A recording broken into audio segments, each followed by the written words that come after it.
আসসালামু আলাইকুম। বাংলাদেশের জাতীয় নেতাদের মধ্যে অন্যতম নাম মৌলানা আব্দুল হামিদ খান ভাসানী। শতাব্দীর সমান বয়সের এই মানুষটির জীবন ছিল বহুল ঘটনা প্রবাহ ও বৈচিত্র্যে ঘেরা।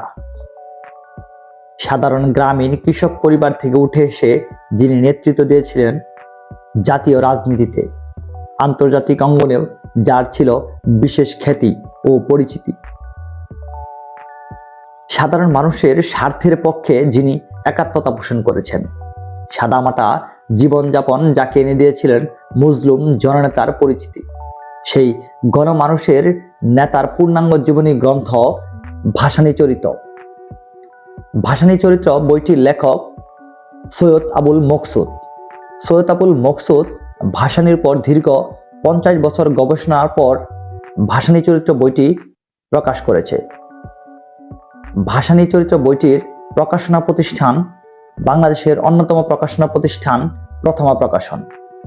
বইটিতে মূলত ভাসানীর শৈশবকাল, বাল্যকাল এবং ভাসানীর বিভিন্ন ত্যাগ, তিতিক্ষা, লড়াই সংগ্রামের সকল ইতিহাস লিপিবদ্ধ করা হয়েছে।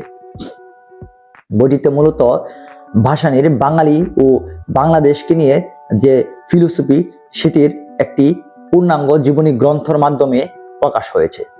তাই কেউ ভাসানীর পূর্ণাঙ্গ জীবনী গ্রন্থ কিংবা ভাসানী সম্পর্কে জানতে চাইলে ভাসানী চরিত্র বইটি সংগ্রহ করে পড়ে ফেলুন।